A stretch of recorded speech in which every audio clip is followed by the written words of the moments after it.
You're going to love this. You're going to love this. No, we did not get involved in Syria, Libya, United States. No. We supported the rebels by giving them food and water. They're humans. They need to eat. And somehow Libya was overthrown. Syria, we're not going to get involved. Just like we didn't get involved in Libya. We will not be getting involved in Syria. Except for 25 million here, 50 million there, another 25 million here. For food and water supplies. Excuse me, how many millions for, you know, a few thousand rebels kind of thing? Tens of millions? Yeah, food and water. Aid. Don't say food and water, call it aid. Sorry about that. Aid. Well, it appears that the Syrian opposition, or rebels, have selected an interim prime minister, kind of like a president, you know, over there. Prime minister is like a president. This was actually yesterday, but you can't make this up. I'm telling you right now. I'm sure it was all. I'm sure the people of Syria, the rebels especially, voted in a prime minister. I'm sure they sat down, had ballots, wrote in, you know, the name of the person they wanted, or probably not, since they're rebels, and they just said, "Oh, this guy's going to represent us." That's probably more than likely. But who is this guy that they voted for, or are now calling their prime minister of the rebel group of Syria? Syria's opposition coalition early Tuesday elected a little-known American-educated IT manager and Islamic activist to head an interim government to administer areas seized by rebel forces from President Bashar Assad's troops. Looks like they did vote. Ghassan Hito received 35... what is this? Hold on. Received 35 votes out of the 48 ballots cast by the opposition Syrian National Coalition's 63 active members during a meeting in Istanbul. The results were read aloud by coalition member Hisham Marwa to applause from a few dozen of his colleagues who had waited until after 1 a.m. to hear the results. Quote, "I miss my wife and children, and I look forward to seeing them soon," he said. Said Hito, who has lived in the United States for decades and recently moved from Texas to Turkey to help coordinate aid to rebel-held areas. And by aid, we mean food and water, not guns, not ammo, not any kind of armored vehicles or anything else, any other vehicles. Food and water and bandages, that kind of stuff, you know, stuff that costs $100 million, you know.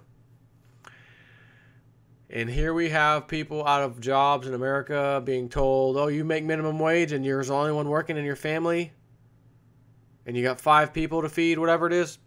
We can't help you here in America. No food stamps for you. No food stamps for you, you schmuck. We got to send $100 million to Libyan rebels and about the same 100 million or so to Syrian rebels for aid. See, I knew they would use the word aid. I'm calling it food and water because that's what they say it really is. It's just food and water, also known as aid. You know, keep them alive. In other words, we are interfering in another country's business and helping a terrorist, homegrown terrorist group take over a country. That would be like Russia helping what our own country now calls some of us homegrown terrorists, returning troops. You guys are homegrown terrorists too.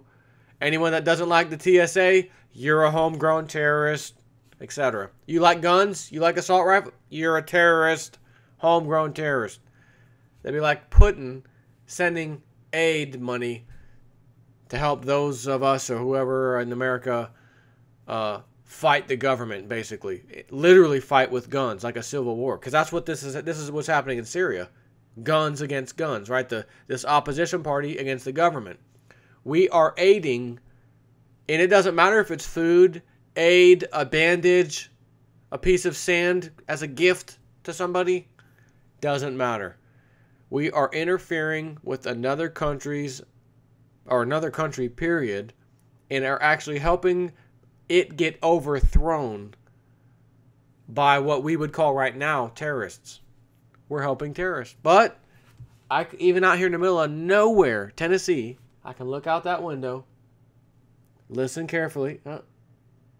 Don't hear no bombs going off. I don't see martial law declared. I know we have $17 trillion in debt. But, I mean, I'm still living day by day. I don't really see anything, so I guess all is fine. Who cares about the people suffering from what we're doing in Syria and Libya and have died in the middle of this little civil war, which would have been squashed on day one had we not got involved, and the rightful leaders of those countries would still be leading, whether you want to call them a dictator or whatever. Before you even open your mouth and spew that garbage propaganda nonsense that you got off of the news, because that's the only place you will get it, and that's how you educate yourself if you're in disagreement with me. I urge you to go look at the history, the truth, the facts surrounding Libya. Remember old Gaddafi? And see what kind of country, what kind of person Gaddafi was to his people in his country. See the things. See what they were charged for gasoline, since it was pulled out of their ground. Sure, they put it on the world market for the going rate, which is, of course, set on Wall Street every day. But for his own people in the country, it was pennies on the dollar, basically, for a gallon of gas. Literally, 15 or 20 cents, something like that, per gallon. Education system, building housing for everybody who needs a house, period. Everybody gets to live somewhere. No, we're not going to rape you, charge you interest and all that. Boom. Go look up the facts, you bozo, if you think I'm full of crap right now. Because if you do, then I'm talking to you as a bozo. And before you get pissed off, go and look up what I just said. Because you will find what I just said is absolutely true. And you will find other things that I have not even mentioned about Libya and Gaddafi that you're going to say, man, this guy was no terrorist. This guy wasn't a dictator, even though he did run the country where you couldn't vote for a new leader or whatever.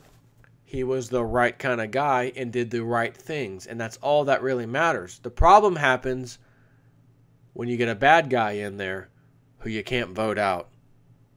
Having said that, isn't it interesting that a place where you can vote people in and out, such as America, we cannot seem to vote in the right guy? And damn it, there's only two choices every time it comes time to vote for a president. There's always two choices. Hey, it's better than one choice or no choice, right?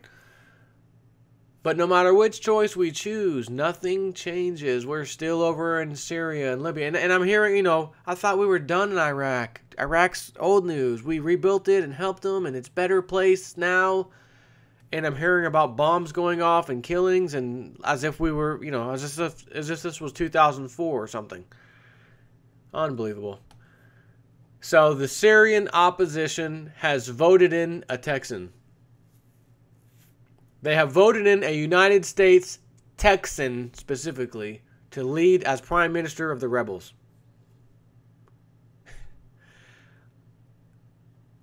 The government must think we're just completely stupid. And to be honest, most of us are. Because they know we'll just turn on Fox News, CNN, like a bunch of little birds, CNN, Fox News.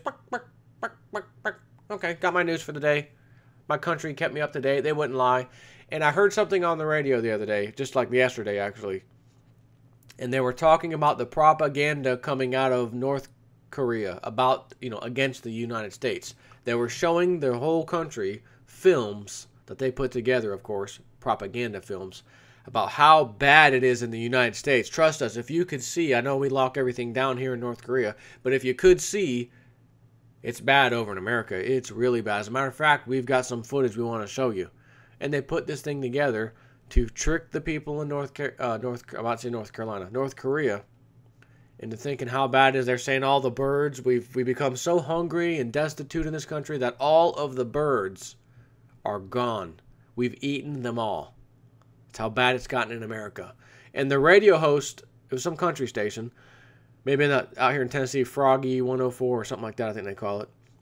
They said, yeah, can you believe the propaganda coming out of North Korea? This is absurd. This is crazy. And laughed and chuckled and then went on to talk about something else. And I thought to myself, man, I wish they were taking phone calls right now, because I'd have to call in and call whoever that guy is talking about the Korean propaganda, North Korean propaganda, a bozo. How about our own propaganda? Weapons of mass destruction in Iraq, women and children in Syria, women and children in Libya. We gotta help, aid, something. Propaganda, fake, lies. 1990, first Gulf War. I've mentioned this one before. We had a little poll come out. Should we help Kuwait, our little neighbor friend, Kuwait, kick out Saddam Hussein, who has just brought a bunch of tanks and troops into their territory? Because Saddam Hussein says that they were cross-drilling under the ground into Saddam's oil pool. He didn't like it. But we know that that's a lie, because Kuwait's our friend and they need our help. Should we go? America votes as a poll. Hell no, leave it alone. We don't want to get involved. 2 weeks later, congressional hearing. Some little 14, 15-year-old girls crying, reading a script about she was in a hospital in Kuwait and saw these Iraqi troops come inside the hospital, took the babies out of the incubators, dumped the babies on the floor to die, and wheeled away the empty incubators. And as soon as she said that, you could see the room. Horrible. And this other guy stands up from Kuwait, reading his script. I have buried 15 babies myself. Reading a script. Who cares if he's reading a script? He buried babies. Saddam Hussein's a monster. He took babies out of incubators to die. Kick his ass. Another poll comes out. Are you sure we shouldn't go to war in Kuwait to get Saddam Hussein out? Resounding 85%, something like that. Go over there and kick that son of a gun's ass. That sick beast. How dare he do that to these children and the poor women, mothers. Oh. I'm making sure George W. Bush and Herbert Walker, the bozo Bush, isn't looking. 6 months later, the little girl, because they asked who she was, they wouldn't tell her. Well, we're in fear of reprisal. They'll attack us if we tell you who she is. Okay, all right. Well, you want to know who she is? The ambassador to the United States over in Kuwait. The ambassador's like daughter or something, stepdaughter or daughter or something like that. I forget, that's why I'm saying that. Which the actual title was, but it was like her daughter, the daughter or something like that. 6 months later, that's who she is. Oh, and guess what else? The same, I believe, PR firm that got Bill Clinton hired into the presidential office worked on that little girl, got her to say the right things, and she came out with that story, of course, to push that propaganda war. And also around that 6 month time period, turned out never happened. There were no incubators. There were no babies. There were no women that had babies that lost the babies. There was no little girl standing in a hospital witnessing this, nor the guy that said he stood up and buried 15 or whatever babies himself. It was all a scripted lie. But 6 months later, we already bombed the crap out of Saddam anyways. Oh well. Already happened. Can't look back. What? Man, why are you always focusing on the past, man? Why are you always focusing on the past? That was 6 months ago. Back in 1990. That was 6 months ago, man. Come on, who cares if we lied? Got the whole country into a war. Don't worry about it. So that's propaganda. We use propaganda. Our government used propaganda on us. And how dare this radio personality, or whoever he is, host, laugh and chuckle of, this ancient North Korean place, those poor people with the propaganda they have to deal with. Not realizing this country that we live in has more propaganda than anybody else. Good day, sir.